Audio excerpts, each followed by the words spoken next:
귀하고 복된 주일입니다. 우리가 12월 둘째 주부터 온라인으로만 예배를 드리다가 오늘부터 이렇게 대면 예배, 제한적이긴 하지만 대면 예배를 시작하게 되었습니다. 그래서 우리 모든 성도님들이 자유롭게 이렇게 예배당에 오신 건 아니고 우리가 이제 신청을 해가지고 이렇게 예배당에 우리 성도님들 오셨습니다. 오늘도 이렇게 예배당에서 예배드리는 1, 2부 통해서 예배드리는 성도님들이 있고 또 온라인으로 예배를 드리는 또 많은 성도님들이 있습니다. 우리가 예배당에서 예배드리고 또 가정에서 예배드릴 때 어디에나 계신 하나님께서 오늘 예배하는 우리들을 기쁘게 받으시고 영광을 받으시고 또 우리에게는 복된 은혜를 풍성히 부어주시기를 간절히 축원합니다. 우리 이 자리에 있는 것만으로도 감격이 되잖아요, 그죠? 이게 얼마나 감사한 일인지요. 우리 옆에 우리 성도님들 좀 떨어져 앉아 있긴 하지만 우리 사랑하는 마음을 담아서 사랑합니다, 축복합니다 이렇게 한번 인사 나눠 주실까요?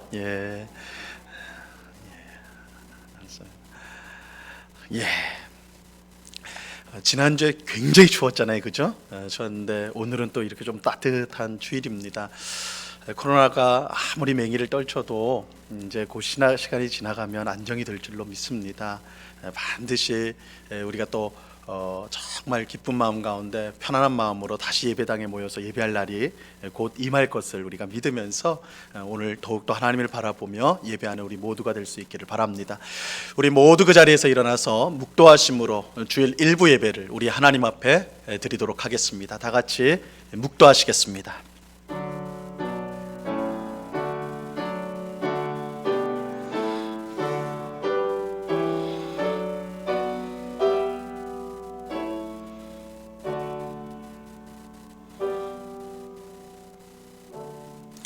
나의 영혼이 잠잠히 하나님만 바라며 나의 구원이 그에게서 나오는도다.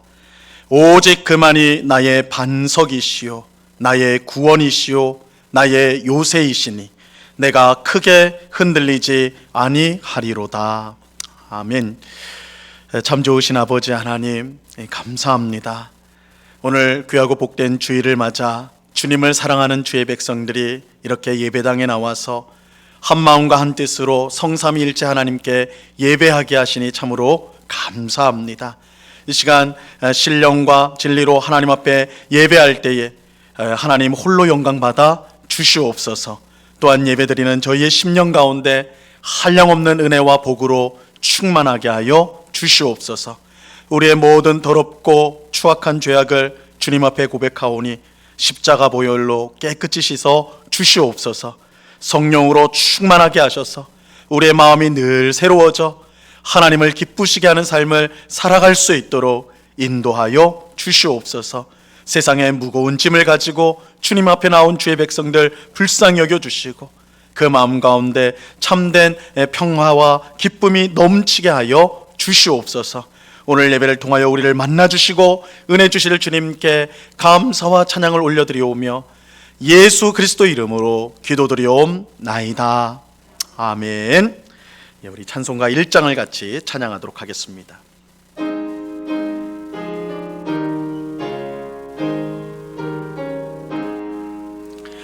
만복의 근원 하나님 온 백성 찬송 드리고 저 천사여 찬송하세. 찬송 성부 성자 성령.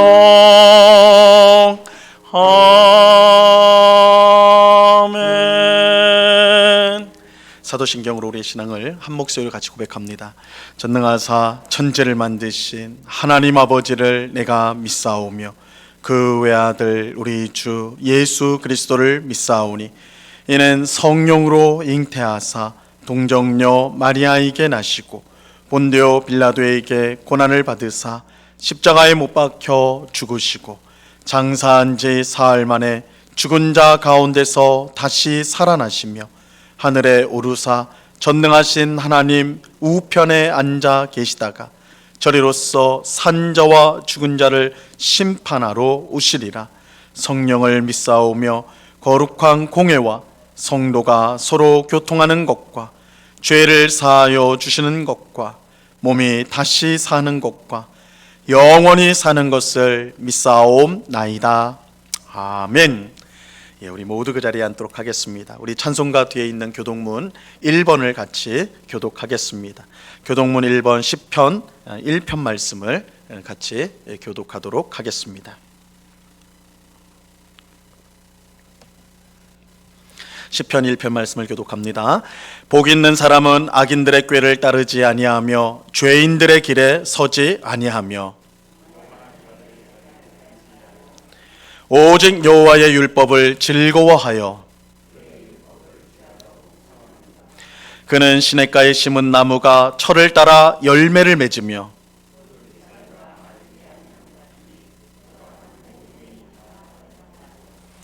악인들은 그렇지 아니하며 그러므로 악인들은 심판을 견디지 못하며 다 같이 무릇 의인들의 길은 여호와께서 인정하시나 악인들의 길은 망하리로다. 아멘. 예, 우리 찬송가 27장을 같이 찬양하도록 하겠습니다.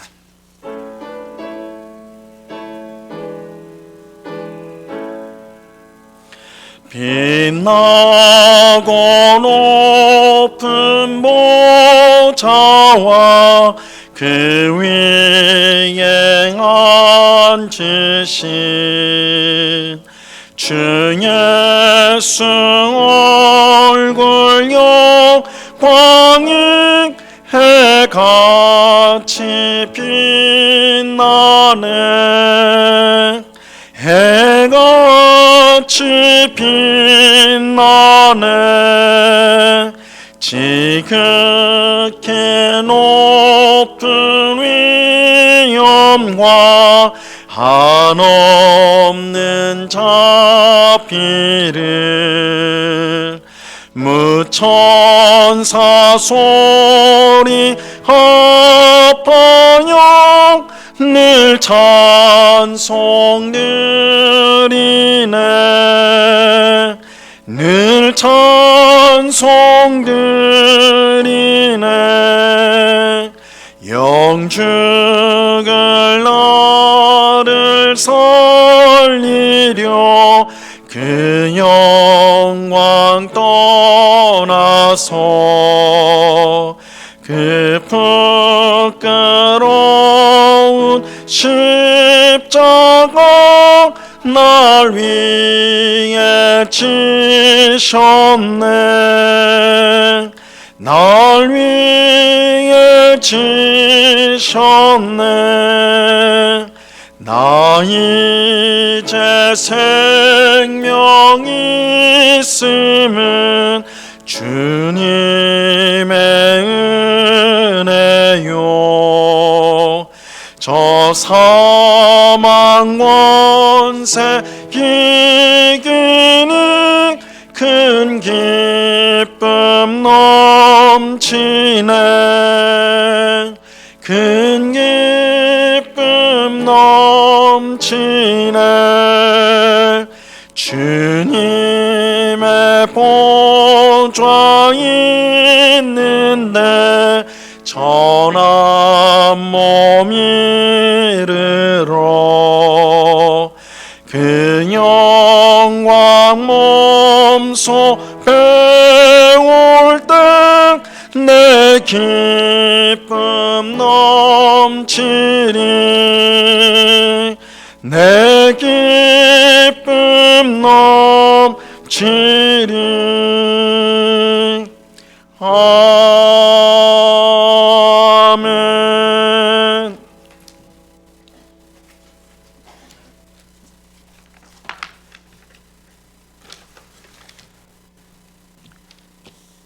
우리를 자녀로 택하여 주신 하나님을 경배합니다. 오랜 기간 마스크 없는 자유로운 예전에 익숙한 삶에서 벗어난 보이지 않는 바이러스와 싸워야 하는 일상의 불편함이 있지만 더욱 하나님을 의지하며 살아가려고 노력하는 성도가 되길 기도합니다. 하나님은 어려움을 통해 더욱 성도를 자녀답게 만드신다는 것을 알고 있습니다. 여러 어려움에도 하나님의 자녀답게 살아가려고 노력하는 저희들이 되길 원합니다. 지금까지 베푸신 하나님의 은혜가 얼마나 큰지를 우리가 기억합니다. 하나님이 우리에게 베푸신 은혜를 늘 감사하는 저희들이 되어 또 하나님만을 겸손히 믿고 의지하는 삶을 살아가는 저희들이 되길 기도합니다.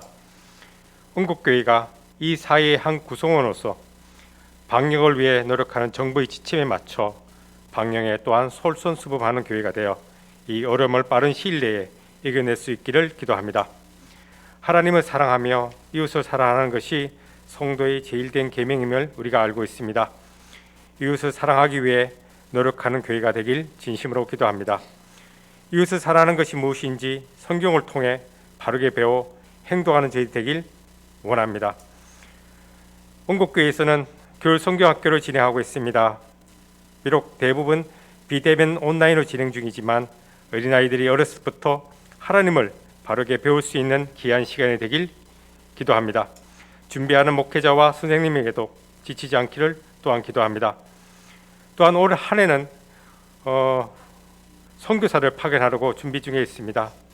하나님을 잘 알지 못하는 곳에서 하나님을 전하는 사역에 성도 모두가 함께 동참하는 교회가 되길 진심으로 기도합니다. 우리가 받은 하나님의 은혜를 다른 민족에게도 나눌 수 있는 너그러운 마음을 우리가 가지길 원합니다. 이 시간 하나님께 예배드릴 때 하나님의 말씀이 올바르게 전파되고 그 말씀을 바르게 듣고 깨달아 성숙한 하나님의 자녀로 자라나길 기도합니다. 우리 주인이신 하나님을 경배하며 찬양합니다. 예수 그리스도 이름으로 기도합니다. 아멘.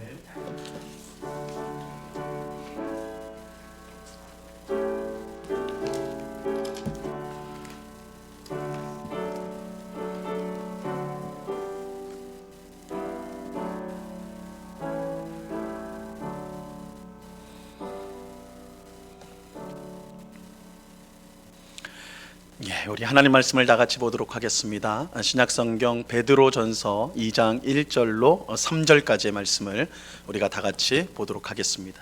신약성경 베드로전서 2장 1절로 3절까지의 말씀입니다.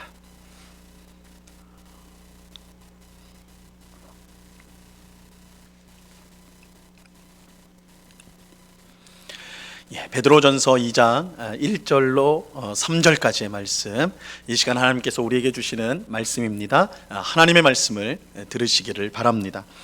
그러므로 모든 악독과 모든 기만과 외식과 시기와 모든 비방하는 말을 버리고 갓난 아기들 같이 순전하고 신령한 젖을 사모하라. 이는 그로 말미암아 너희로 구원에 이르도록 자라게 하려 함이라. 너희가 주의 인자하심을 맛보았으면 그리 하라. 아멘.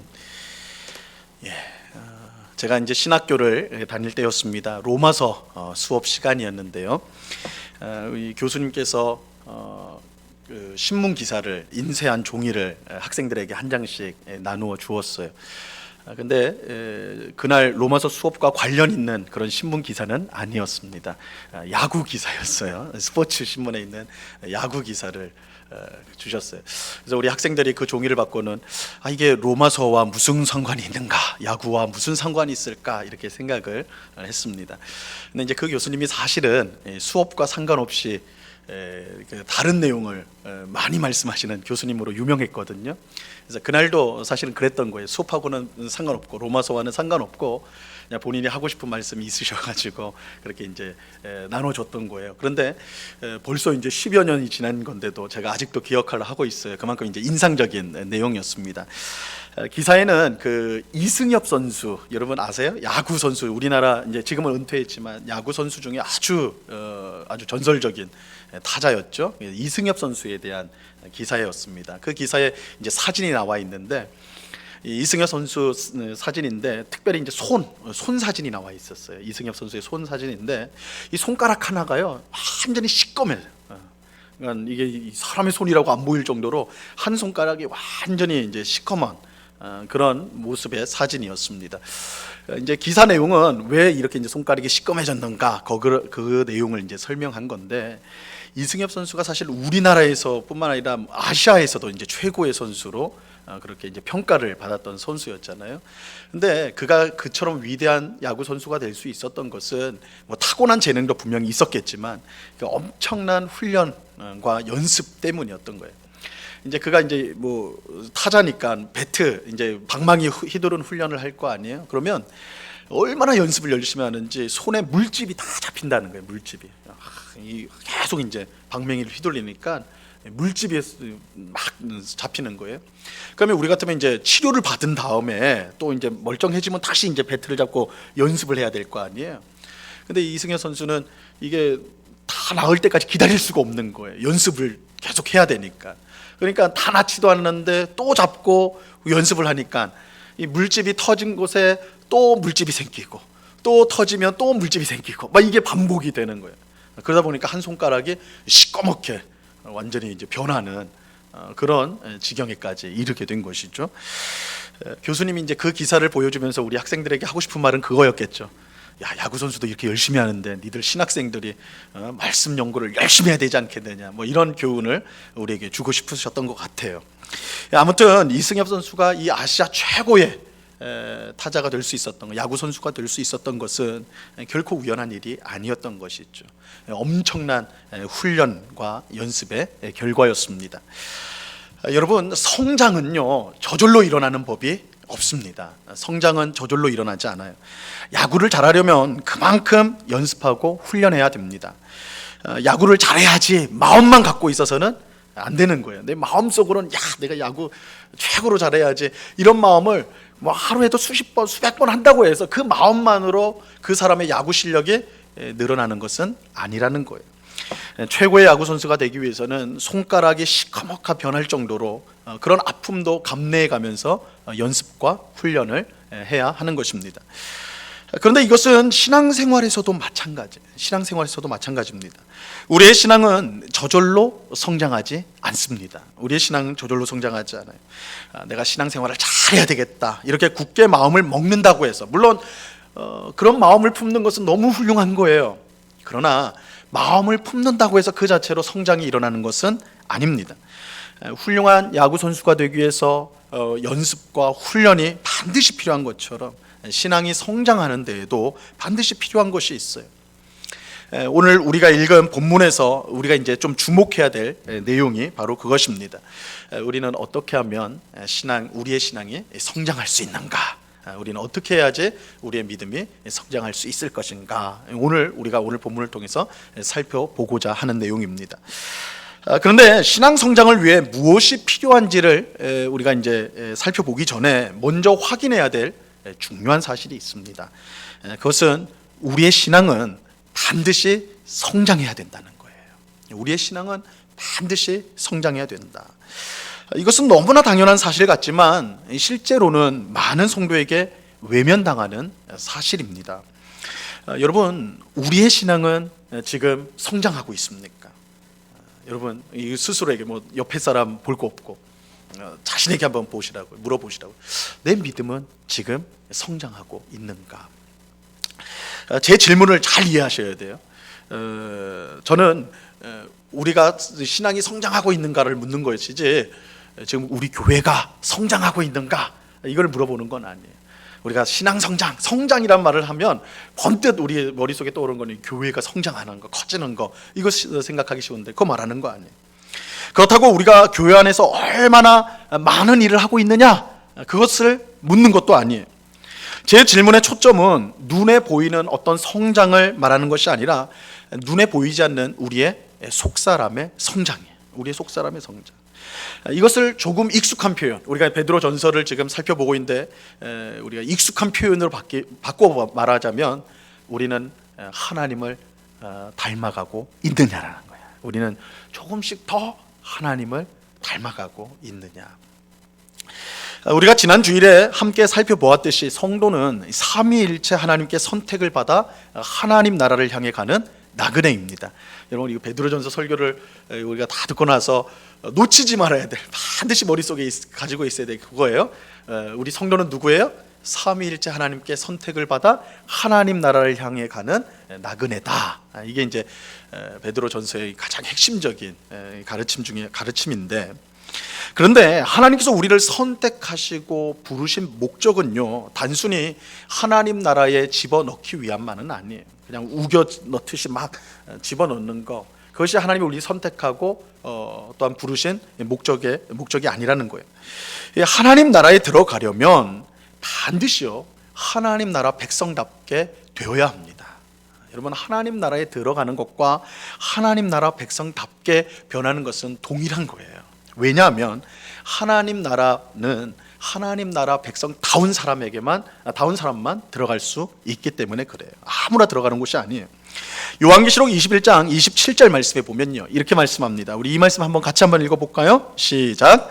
무엇이든지 속된 것이나 가증한 일 또는 거짓말하는 자는 결코 그리로 들어가지 못하되 오직 어린 양의 생명책에 기록된 자들만 들어가리라.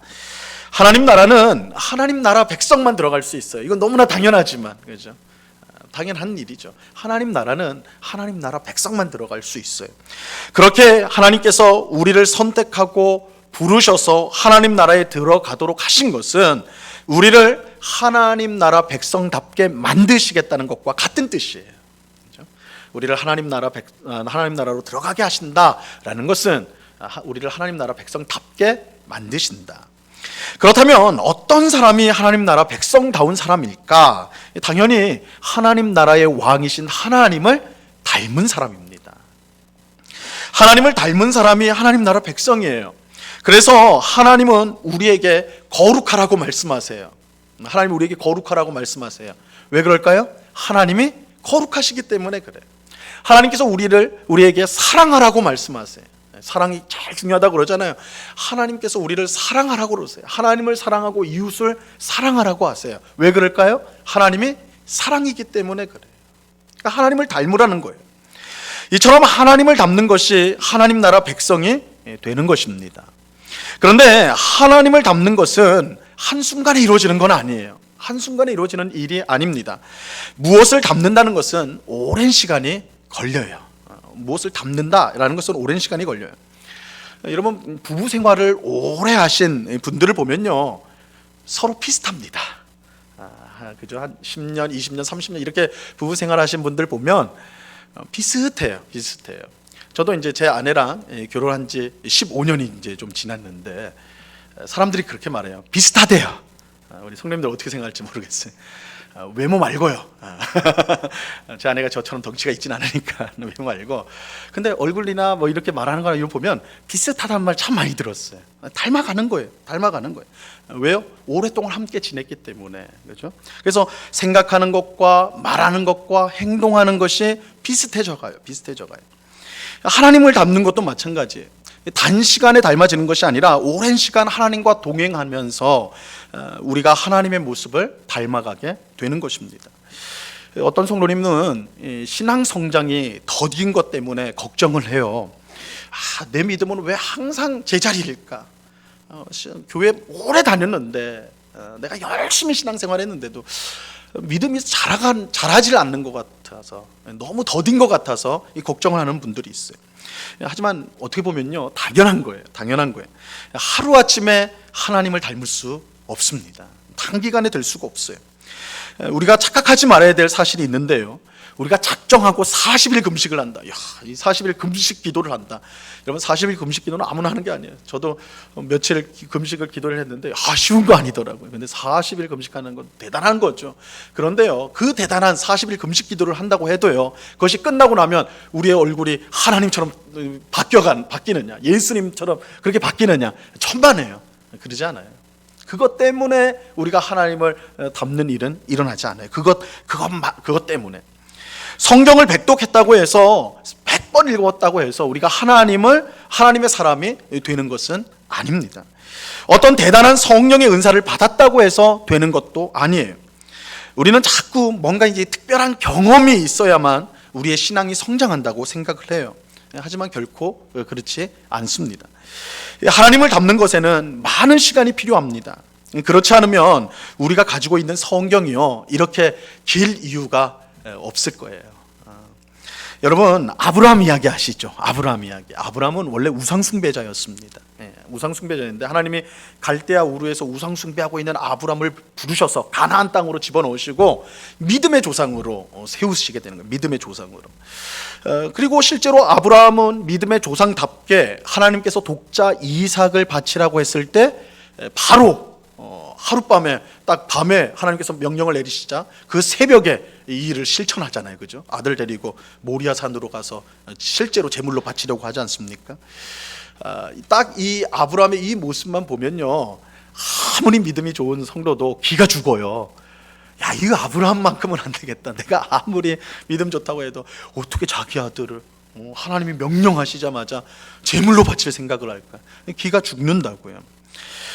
이런 점에서 이제 이 아브라함은 참 믿음의 조상답다라고 말할 수가 있겠죠.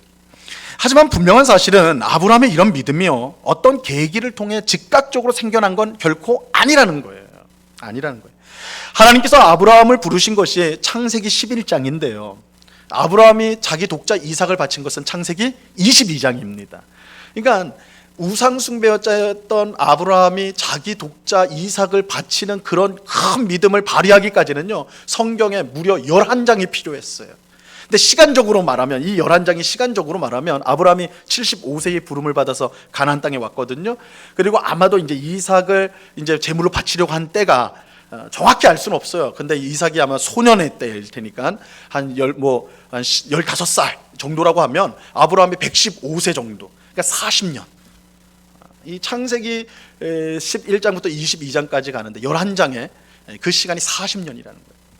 아브라함이요, 그냥 하나님께 부름받아가지고 즉각 아들을 드린 그런 믿음을 발휘했던 게 결코 아니었어요.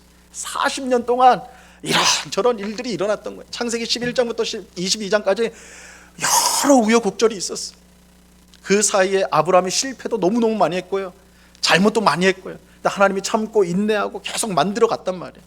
그래서 믿음이 좀 성장해서 어디까지 이르게 되냐면 자기의 독자 이삭을 바치는 데까지 이르게 된다라는 거예요.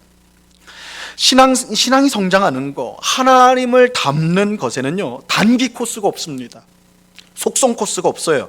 많은 시간이 필요해요. 성경에 나오는 인물들이 다 하나같이 다 그래요. 단기 코스로 성장한 사람 아무도 없어요. 아무도 없습니다. 그래서 성경이 이처럼 긴 거예요.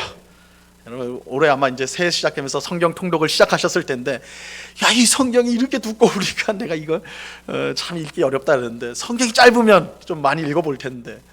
근데 긴 이유가 그예요. 하나님의 사람이요, 단시간에 숙성되는 게 아니에요. 오랜 시간이 걸려요. 그러니까 이야기가 길 수밖에 없는 거예요. 성경이 긴 이야기예요. 그러니까 여유를 가져야 돼요. 믿음 생활하는 우리는 여유를 가질 필요가 있어요. 당장 내 신앙이 성장하지 않는다고 해서 조급할 필요가 없어요. 우리는 즉각 하나님을 닮는 것이 아니라 오랜 시간을 걸려 하나님을 닮아가기 때문입니다. 우리의 신앙의 성장이 오랜 시간이 걸린다는 거예요. 하지만 여러분, 그렇다고 무조건 오랫동안, 그러면 오랫동안 하나님과 함께하면 우리는 저절로 그러면 닮아가느냐? 또 저절로 되는 건 또 아니에요. 서로를 향한 관심과 사랑이 없으면요, 아무리 함께 있어도, 공간적으로 함께 있어도 닮지 않는 거예요. 남편을 미워하는 아내나 아내를 미워하는 남편은요, 아무리 한 집에서 오랫동안 지낸다 할지라도요, 닮지 않습니다. 닮지 않아요. 상대방이 싫어하는 일을 하기 때문에 오히려 서로의 차이가 점점 더 커져요. 같은 공간에 있지만 서로의 차이가 점점 더 커질 수도 있는 거예요. 이것이 교회를 오래 다녀도 하나님을 닮은 모습이 전혀 없는 신자가 존재하는 이유입니다. 오랫동안 주일마다 빠지지 않고 예배당에 나와 예배를 드려도 하나님을 닮은 모습이 전혀 없는 신자가 있을 수 있는데, 그것은 하나님을 향한 관심과 사랑이 없기 때문이에요. 물론 하나님은 우리를 너무너무 사랑하시고 우리에게 관심이 있어요. 근데 우리가 그런 하나님을 외면하고 사랑하지 않는다면 소용이 없는 거죠. 이게 쌍방으로 교통이 돼야 되는 거니까. 이런 신자들은 이사야 선지자를 통해서 하나님이 책망한 것처럼 하나님 성전의 마당만 밟는 사람들이에요. 우리가 이런 표현들 많이 쓰죠. 마당만 밟고 간다라는 표현을 많이 쓰는데, 이게 이사야서 말씀이에요. 1장 12절에 있는 말씀. 하나님께서 이스라엘 백성을 향해 너희는 내 마당만 밟고 가는구나. 성전에 들어왔는데 성전 마당만 밟고 가는구나. 성전에 들어가면요, 제일 먼저 마당이 나오거든요. 뜰이 나와요. 근데 그 뜰이 다가 아닌 거예요. 거기는 입구에 입구. 그 안으로, 계속 안으로 들어가야 돼. 그 안에, 제일 안에 뭐가 있어요? 하나님이 계신 지성소가 있단 말이에요. 그러니까 뜰에 들어온 사람은 이 뜰에 만족하면 안 돼요. 지성소에 계신 하나님께 나아가려고 해야 되는 거예요. 그 하나님을 바라봐야 되는데 그 관심 없고, 야, 나는 성전에만 왔다, 마당만 밟고 가는 거예요. 하나님을 향한 관심과 사랑이 없어요. 그러면 하나님 닮을 수가 없어요. 중요한 건 이거예요. 우리가 지금 하나님을 닮고 있느냐. 앞서 말씀드린 대로 하나님을 닮는 것은 즉시 이루어지는 것이 아니라 오랜 시간 동안 조금씩 이루어지는 거예요. 하지만 그렇다 하더라도 분명 변화가 있어요. 변화가 있습니다. 겨울 동안 앙상했던 나무에 아주 작은 새싹이 나는 것과 같아요. 여러분, 이제 지금 추운 겨울인데 조금만 지나가 보라고요. 한 2월쯤 되면 나무에 새싹이 돋잖아요. 그죠? 그 앙상했던 거에 조금의 새싹이 돋는다고요. 그리고 시간이 좀 더 지나면 ip이 무성해지게 돼요. ip이 무성해져요. 우리에게 새싹처럼 아주 작더라도 하나님을 닮아가는 모습이 있는가예요. 아니면 우리는 성전 마당만 밟는 사람처럼 하나님을 닮는 것과는 전혀 상관없이 신앙생활하고 있지 않은가? 만약 그렇다면 이건 심각한 문제가 아닐 수 없습니다. 하나님을 닮는 것과 상관없는 신앙생활은 위선적인 신앙생활이고, 그죠? 하나님께 보이는 게 아니라 사람에게 보이는 신앙일 뿐이니까 위선적인 신앙이고, 하나님의 의가 아닌 자기의 의를 세우는 신앙생활이 될 수밖에 없기 때문입니다. 신앙생활의 목적이 하나님이 아닌 누구에게 있어요? 자기에게 있는, 자기에게. 이런 신앙생활로는 결코 하나님 나라에 들어갈 수 없습니다. 여러분, 우리는 하나님을 닮아가고 있습니까? 우리는 하나님을 닮아가고 있나요? 여러분의 신앙은 조금이라도 성장하고 있습니까? 먼저 이거를 점검해 봐야 돼요. 그래서 오늘은 신앙 성장에 대한 초점인데, 그 신앙 성장의 초점이라는 것은 그 이전에 내가 진짜 잘하고 있느냐? 그 잘하고 있지 않다면, 죽은 나무처럼 돼 있다면 아무리 죽은 나무에게 그 성장에 대한 얘기를 한다고 해도 소용이 없는 것이죠.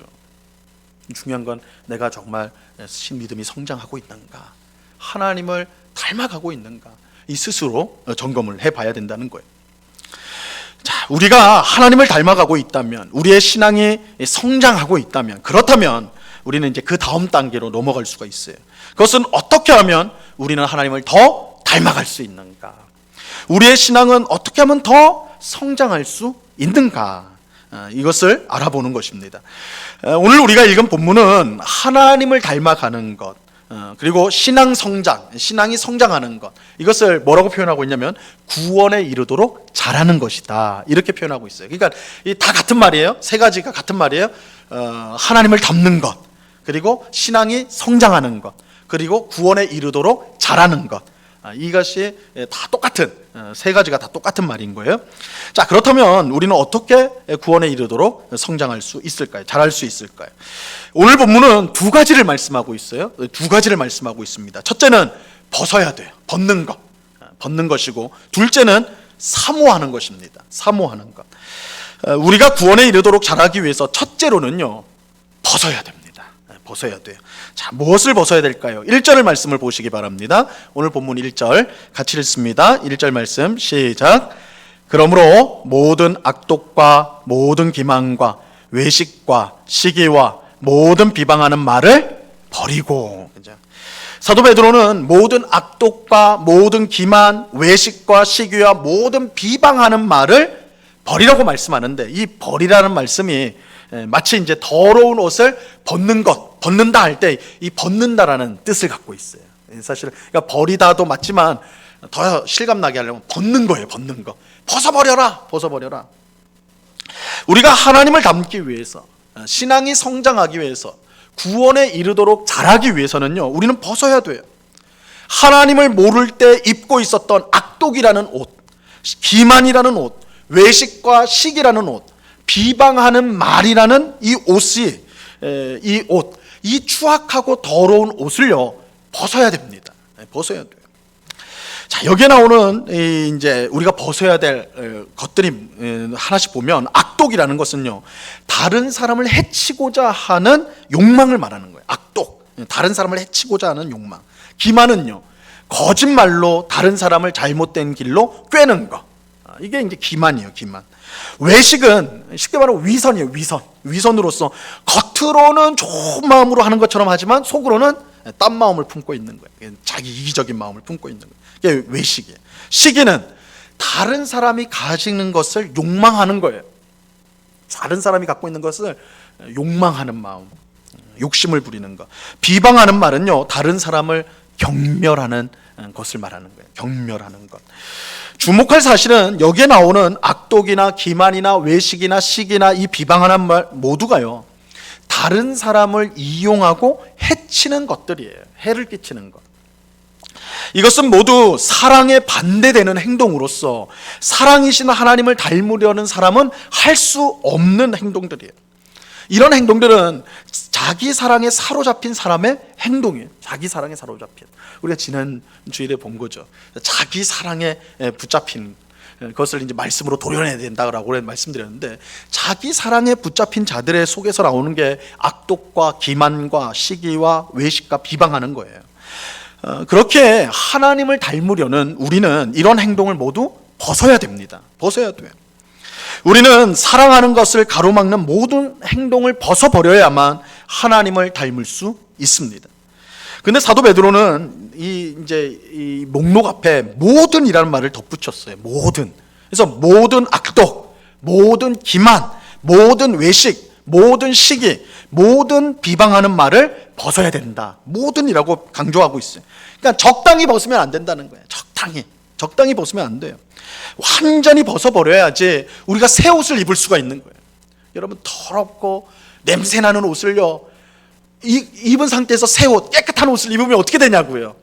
물론 겉으로는 깨끗해 보이는 거지만 조금만 시간 지나면 그 옷에서 냄새가 나기 시작할 거예요. 그렇죠? 안에 옷이 썩고 더러운 옷이니까 새 옷을 입어도 그것이 드러나게 된다고요. 그래서 우리가 하나님을 닮아간다, 신앙이 성장하려면요, 우리 속에 있는 더럽고 추악한 옷을 벗어버려야 되는 거예요. 조금도 남은 것 없이 완전히 벗어야지 새 옷을 입을 수가 있는 것입니다. 이웃사랑이라는 새 옷을 입지 않는 사람은 하나님을 닮을 수 없는 거예요. 신앙이 성장할 수가 없는 것입니다. 구원에 이르도록 자라갈 수가 없는 거예요.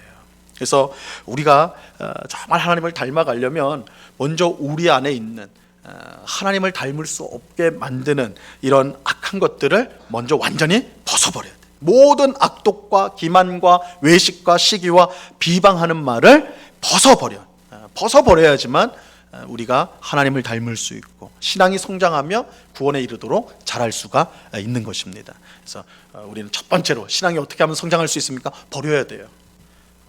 우리가 지금까지 예수 믿기 전부터 갖고 있었던 그런 우리 속에 있는 이웃을 향한 잘못된 마음과 생각이 있다면 벗어버려야 돼요.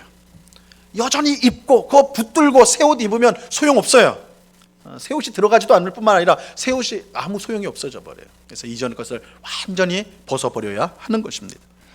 둘째로 우리가 이제 구원에 이르도록 자라기 위해서 필요한 것은요, 사모하는 거예요. 첫 번째는 버리는 것이고 두 번째는 사모하는 것이에요.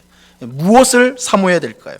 자, 오늘 본문 2절 말씀을 보시기 바랍니다. 2절 말씀 같이 읽습니다. 시작. 갓난아기들 같이 순전하고 신령한 젖을 사모하라. 이는 그로 말미암아 너희로 구원에 이르도록 자라게 하려 함이라. 우리가 하나님을 닮기 위해서 신앙 성장을 하기 위해서 필요한 것이 뭐냐면 사모하는 것입니다. 근데 뭘 사모해야 되냐면 순전하고 신령한 젖을 사모해야 돼요. 순전하고 신령한 젖을 사모해야 돼요. 여기서 말하는 순전하고 신령한 젖은 이 좁은 의미와 넓은 의미로 나눌 수가 있는데, 좁은 의미로는 하나님의 말씀을 가리켜요. 하나님의 말씀. 그래서 우리가 성경에서 보면 하나님의 말씀을 우리의 양식으로 비유할 때가 많은데, 여기서도 마찬가지로 신령한, 순전하고 신령한 젖은 좁은 의미로 보면 하나님의 말씀이에요. 근데 이제 넓은 의미로 보면 하나님이 성도에게 베푸시는 모든 은혜를 가리켜요. 모든 은혜. 이게 넓게 보면 여러분, 우리가 하나님을 닮기 위해서, 신앙이 성장하기 위해서는요, 순전하고 신령한 젖인 하나님의 말씀을 사모해야 됩니다. 성도에게 있어 하나님의 말씀은요, 절대적인 거예요. 여러분, 아무리 강조해도 지나치지 않아요. 하나님의 말씀이 너무너무 중요해요. 너무너무 중요해요. 그 이유는 세 가지예요. 말씀이 우리 성도에게 절대적인 이유 세 가지. 첫째로는요, 성도는 하나님의 말씀으로 거듭나기 때문이에요. 하나님의 말씀으로 거듭난다. 우리가 지난 주일에 살펴본 1장 23절, 베드로전서 1장 23절에 보면 이렇게 말씀해요. 너희가 거듭난 것은 썩어질 씨로 된 것이 아니요 썩지 아니할 씨로 된 것이니 살아있고 항상 있는 하나님의 말씀으로 되었느니라. 여러분, 우리가 무엇으로 거듭나요? 하나님의 말씀으로 거듭나요. 하나님의 말씀으로. 죄로 인해 영적으로 죽었던 우리가 거듭나서 새 생명을 얻는 일이 하나님의 말씀을 통해서, 하나님의 말씀이 우리 심령에 들어올 때에 우리가 거듭나서 새 생명을 얻게 되고 새 삶을 살게 되는 것입니다. 그래서 그리스도인의 시작, 출생이 뭘 통해서요? 하나님의 말씀. 둘째로, 성도는요, 하나님 말씀으로 죄를 이기게 돼요. 우리가 지난 주일에 살펴본 것처럼 하나님의 말씀은 뭐와 같아요? 칼과 같아요. 칼과 같은 하나님의 말씀이라고 제가 전했죠. 그래서 우리 마음속 깊은 곳에 있는 죄를 들춰내고 그것을 잘라내버립니다. 이런 칼과 같은 하나님의 말씀이 없다면 우리가 거듭났다고 해도 다시 죄 가운데 뒹굴 수밖에 없을 거예요. 그래서 우리가 죄를 이기게 하는 것, 죄를 멀리하고 하나님 앞에로 더 가까이 가게 하는 게 바로 이 말씀의 능력에 있는 거예요. 말씀에 있어요. 셋째로, 성도는 하나님의 말씀으로 자라게 돼요. 하나님 말씀으로 자라게 돼요. 여러분, 갓난아기가 어떻게 자랍니까? 갓난아기가 어떻게 자라죠? 그냥 저절로 내버려두면 알아서 자랍니까? 그런 학이 없어요. 엄마 젖을 먹어야 되는 거예요. 뭐 분유를 먹든 엄마 젖을 먹든 먹어야 돼요. 먹어야지 살 수가 있어요. 성도도 마찬가지예요. 하나님의 말씀을 먹어야 자랄 수가 있습니다. 여러분, 하나님을 우리가 어떻게 닮을 수 있을까요? 여러분, 닮으려면 하나님을 알아야 돼요. 알지도 못하는데 닮을 수 없겠죠. 그럼 하나님을 어떻게 알 수 있어요? 하나님의 말씀을 통해서 알 수가 있어요. 여러분, 우리가 하나님이 거룩하다는 걸 어떻게 아냐고요?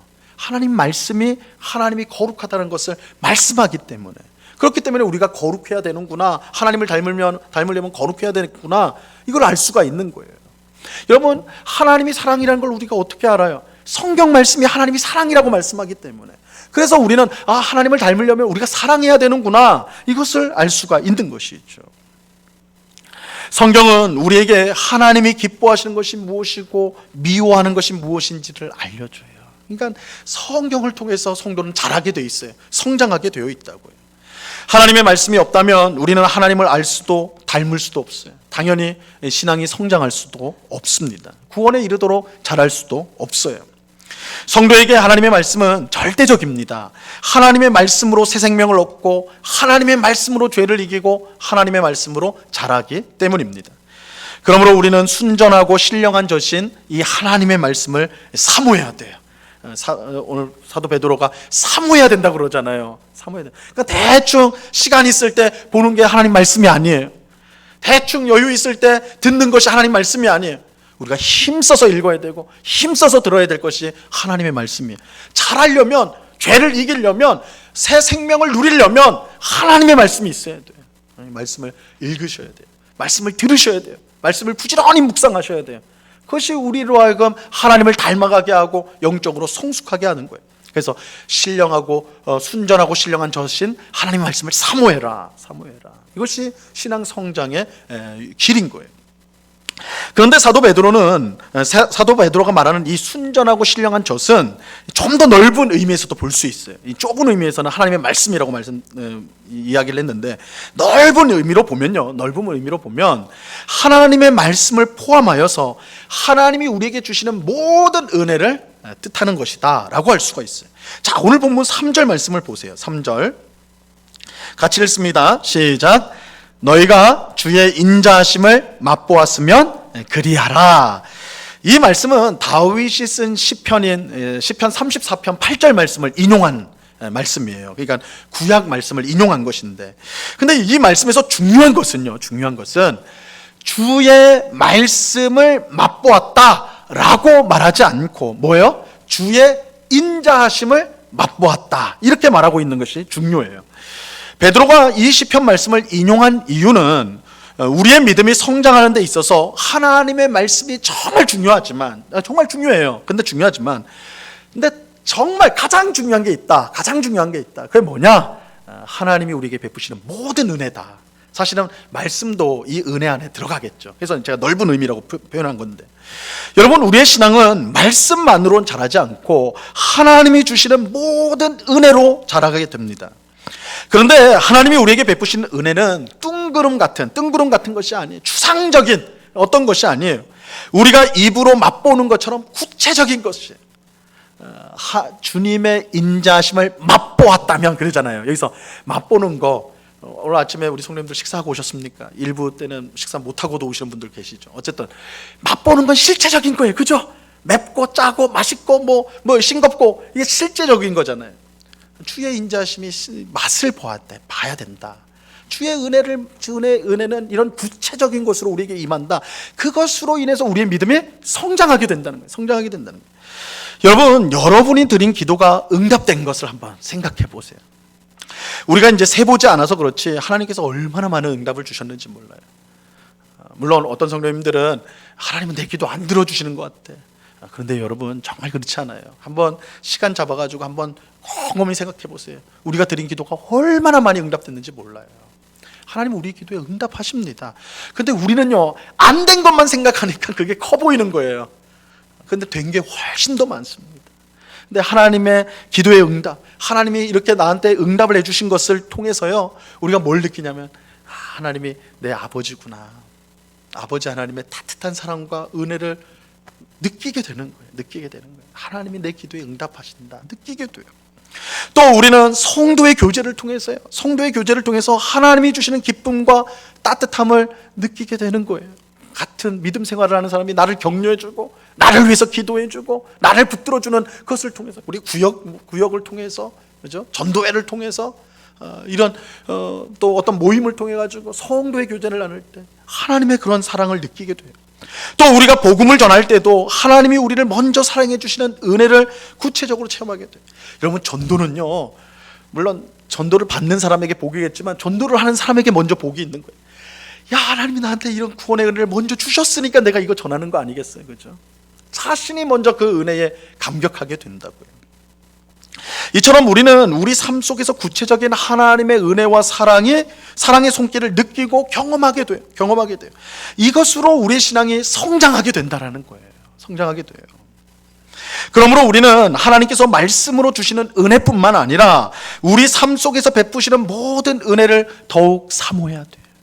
지금처럼 예배를 통해서 우리에게 주시는 은혜, 기도하면서 하나님이 주시는 응답으로 인한 은혜, 우리가 전도할 때, 봉사할 때, 성도들과의 교제를 나눌 때 누리게 되는 그 사소한 은혜, 근데 그게 손으로, 눈으로 그저 만져지는 것 같은 그런 주의 인자하심을 맛보았다면 경험적으로 오는 그 은혜들을 우리가 누리면 누릴수록, 느끼면 느낄수록 우리의 신앙이 성장하게 된다는 거예요. 우리 믿음이 성장하게 돼요. 여러분, 하나님을 닮아가기 위해, 신앙 성장을 위해 순전하고 신령한 젖을 우리는 사모해야 됩니다. 사모해야 돼요. 그냥 주면 좋고 안 주면 뭐 그렇지, 이게 아니라 사모해야 돼요. 사모하는 마음이 있어야 돼. 그래야지 성장하게 돼요. 우리는 하나님의 말씀을 사모하고 우리 삶에 베푸시는 하나님의 구체적인 은혜를 사모해야 돼요. 그래서 하나님의 은혜 주시는 방법들을 다 활용해야 돼요. 예배, 기도, 찬송, 봉사, 전도, 그죠? 이것들을 활용하셔야 돼요. 그래서 나의 삶 속에 소소하지만 작지만 베풀어 주시는, 느껴지는 그 은혜를 계속 맛보아야 돼요. 그럼 가랑비에 옷이 젖는 것처럼 그 은혜로 인하여 우리의 믿음이 점점 더 성장하게 되는 거예요. 거꾸로 말해볼까요? 그러한 것들이 없다면 우리의 믿음이 늘 정체되는 것 같아요. 성장하지 않아요. 그냥 갇혀있는 것처럼 되는 것입니다. 하나님은 사모하는 성도에게 더욱 풍성한 은혜를 주십니다. 있는 자가 더 가지게 될 것이다 말씀하셨잖아요. 이게 영적인 원리 아닙니까? 없는 자는 있는 것조차 빼앗긴다고 말씀하셨잖아요. 사모하십시오. 사모해야 돼요. 간절한 마음으로 은혜 주시기를 사모해야 돼. 말씀을 주시기를 사모해야 돼. 그럴 때 우리가 하나님을 더욱더 닮아가게 되고 우리의 믿음이 더욱더 성장하게 되는 것입니다. 오늘 예배하는 우리 모두가 하나님을 더욱 닮아가기를 간절히 바랍니다. 신앙이 성장하기를 바래요. 신앙이 성장하기를 바래요. 그러기 위해서요, 먼저는 벗어야 돼요. 뭘 벗어요? 모든 악독과 기만과 외식과 시기와 비방하는 말, 이웃을 향해서, 그렇죠? 다른 사람을 향해서 갖고 있는 모든 악한 것들을요 벗어버리셔야 돼요. 그래야지 새 옷을 입을 수 있어요. 벗어야 돼요. 그리고 사모하셔야 돼요. 하나님의 말씀을 사모하시고 또 우리 삶 가운데 베푸시는 하나님의 구체적인 은혜를 사모하세요. 하나님, 오늘 하루를 살 때도 매 순간 하나님이 나와 함께 하시고 나를 그 손길로 붙들어 주시고 응답하여 주시고 함께하는 그 사소한 은혜들을 누리게 해달라고, 사모하는 마음으로 누리게 해달라고 그렇게 기도하시기 바랍니다. 그럴 때에 우리는 하나님을 닮아가는 성숙한 성도로 자라가게 될 것입니다. 오늘 예배하는 우리 모두에게 이 은혜가 풍성히 넘치기를 우리 주님의 이름으로 간절히 축원합니다. 기도하겠습니다. 하나님 아버지, 감사합니다. 주님, 우리가 하나님을 점점 더 닮아가고 있습니까? 우리의 신앙은 성장하고 있습니까? 우리는 구원을 향하여 점점 더 자라가고 있습니까? 아니면 죽은 나무처럼 고목처럼 오래전에 멈춰 있지는 않습니까? 오늘 말씀을 통해 우리 자신의 신앙을 점검하게 하시고 우리의 믿음이 더욱 성장하기 위해서 이웃을 향해 갖고 있던 모든 악한 것들을 벗어버리게 하옵시고 하나님의 말씀과 하나님이 베푸시는 은혜를 더욱더 사모하는 우리가 되게 하여 주시옵소서. 사모하는 자에게 주시겠다고, 사모하는 자에게 더 풍성히 주시겠다고 약속하셨사오니 오늘 예배하는 우리 모두의 심령 가운데 주님의 말씀과 주님의 은혜를 사모하는 마음 주셔서 그 은혜로 말미암아 하나님을 더 닮아가는 저희들 다 될 수 있도록 주장하여 주시옵소서. 그런 귀한 은혜 베푸실 주님께 감사와 찬양을 올려드리오며 예수 그리스도 이름으로 기도드리옵나이다. 아멘. 우리 찬송가 368장을 같이 찬양하도록 하겠습니다.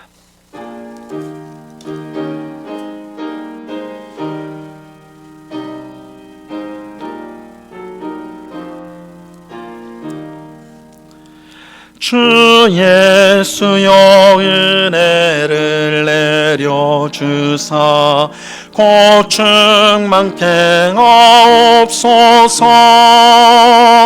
이추리고 목마른 나의 맘에 주 성령을 부소서. 주 예수여 충만한 은혜 내 영혼에 부소서. 주 예수만 나의 힘 되고 내 만족함 됩니다.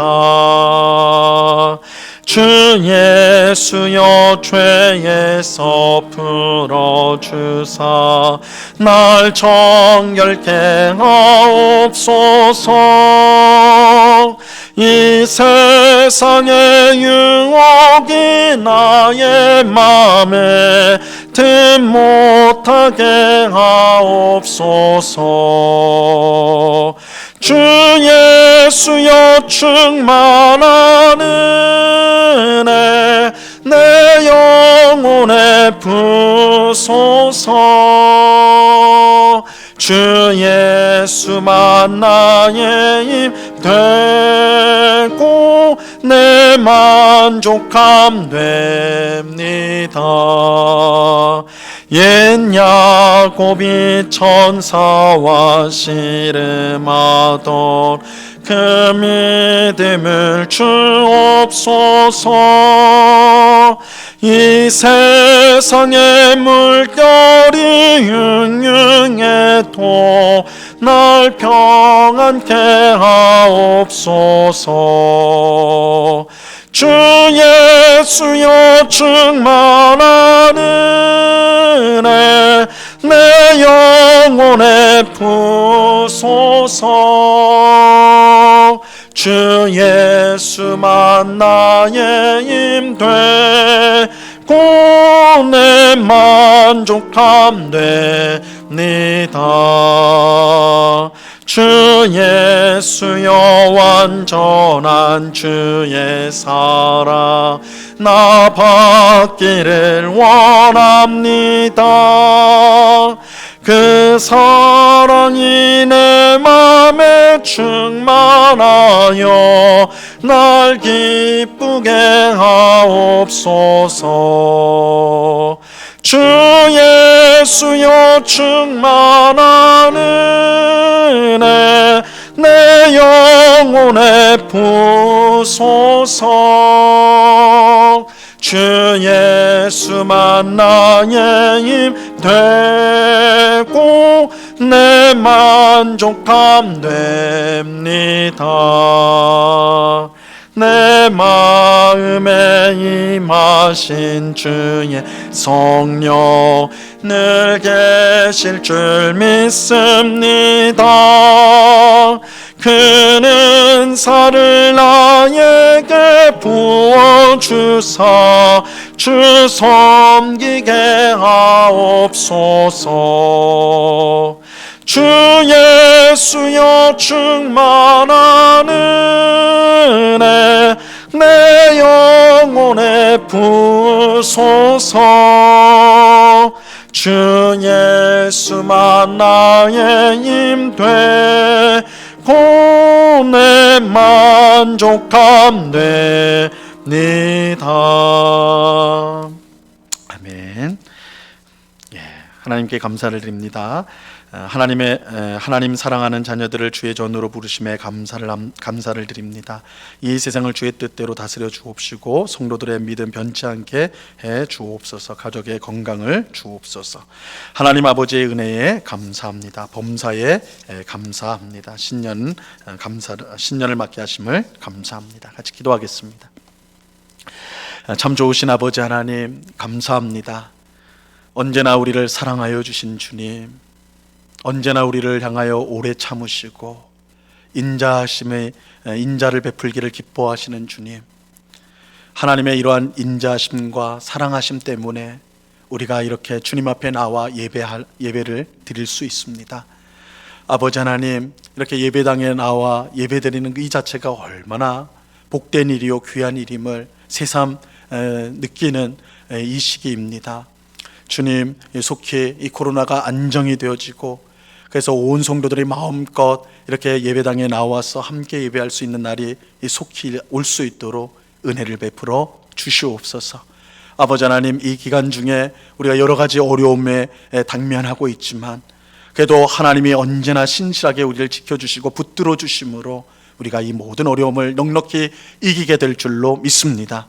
더욱 하나님을 힘있게 바라보는 주의 백성들이 다 되도록 주장하여 주시옵소서. 하나님 베푸신 은혜에 감사하여서 이 시간 여러 명목의 헌금을 주님께 드리오니 하나님 기쁘게 받아 주시옵소서. 이 헌금이 사용되어지는 곳마다 주님의 복음이 힘있게 증거되어지게 하시고 어렵건 힘든 이웃들을 돕고 살리며 주님의 몸된 교회를 든든히 세우는데 쓰여지는 귀한 헌금이 될 수 있도록 역사하여 주시옵소서. 아버지 하나님, 우리 사랑하는 우리 귀한 자녀들, 우리 중고등부 자녀들, 또 우리 청년들이 지금 겨울 수련회 가운데 있습니다. 비록 예배당에 함께 모이지 못하고 온라인으로 이렇게 수련회를 진행하고 있지만 하나님께서 우리 귀한 자녀들을 10년 가운데 함께하여 주셔서 말씀의 은혜, 기도의 은혜를 풍성히 부어 주시옵소서.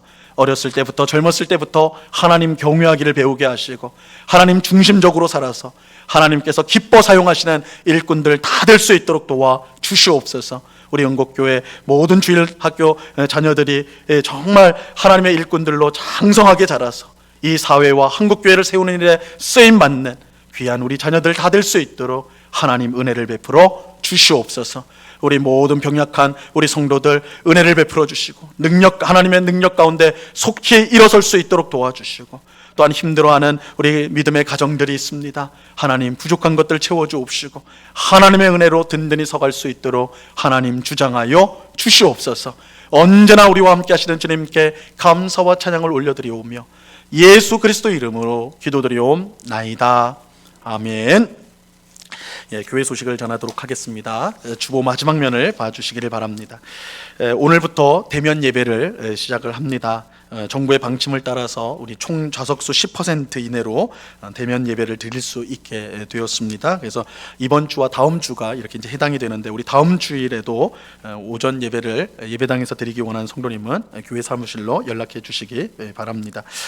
수요 기도회와 새벽 기도회와 수요 성경 공부, 금요 기도회를 예배당에서 진행하게 됩니다. 그래서 내일부터는 예배당에서 이렇게 이제 진행이 되고요. 또 온라인에는 또 동일하게 영상이 올라가게 됩니다. 그래서 참석하지 못한 분들은 영상으로 유튜브나 교회 홈페이지를 통해서 예배 모임에 참여해 주시기를 바랍니다. 2021년 교회 간이 요람이 나왔습니다. 그래서 우리가 한 해는 정식으로 사진까지 해서 정식 요람을 만들고, 한 해는 간이 요람 내용들만 우리 이제 있는 것을 만듭니다. 올해는 이제 간이 요람을 저희가 제작을 했거든요. 그래서 나가시면서 한 부씩 가져가시기 바랍니다. 우리 주일 저녁은 가정 예배를 드리는 시간입니다. 우리 은곡교회에서는 가정 예배를 중요시하는데요. 그래서 꼭 주일 저녁에는 가정 예배로 하나님께 영광을 돌리시길 바랍니다. 주일학교, 교율 성경학교 및 수련회 일정이 나와 있습니다. 우리 청년부가 지난주부터 시작했고 중고등부가 오늘부터 이제 시작을 합니다. 유초동부는 2월 달에 있게 되는데요. 귀한 은혜가 우리 귀한 자녀들에게 임하도록 많이 관심 가져주시고 기도해 주시기를 바랍니다. 2020년 결산 및 2021년 예산에 관한 설명 동영상과 자료가 교회 홈페이지에 올라와 있습니다. 그런데 이게 이제 재정 자료라서, 교회 예산과 관련된 자료라서 누구나 뭐 교회 안 다니시는 분들이 봐서는 좀 안 되는 자료라서 우리 성도님들만 볼 수 있도록 그렇게 조치를 했습니다. 그래서 홈페이지에 들어오셔서 회원 가입을 하시면 보실 수가 있습니다. 그래서 많이 관심 가져주시고, 이 자료는 우리가 이제 공동의회를 곧 가지게 될 텐데 공동의회 자료입니다. 그래서 미리 공동의회가 연기되는 바람에 미리 좀 보실 수 있도록 자료를 올려놓은 것이니까요. 참고해 주시기를 바랍니다. 온라인 예배 헌금 안내 우리 내용을 확인하시면 되겠습니다. 우리 그 자리에서 모두 일어나서 찬송가 620장 1절을 같이 찬양하도록 하겠습니다.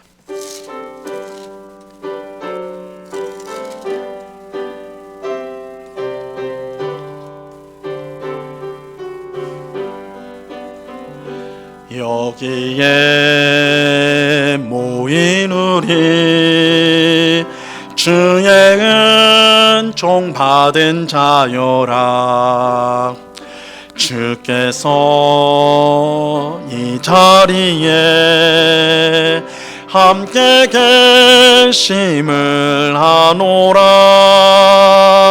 언제나 주님만을 찬양하며 따라가리니 시험을 당할 때도 함께 계심을 믿노라. 이 믿음 더욱 굳세라. 주가 지켜주신다. 어두운 밤에도 주의 밝은 빛 인도하여 주신다.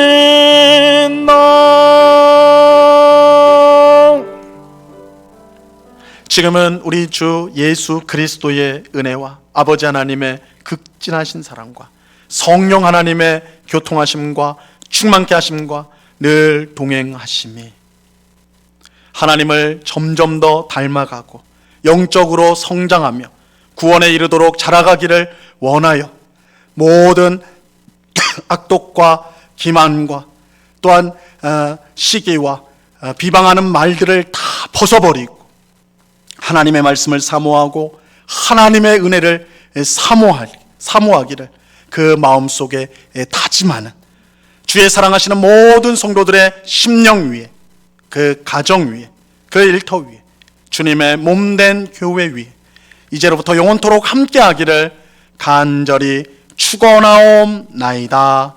아멘.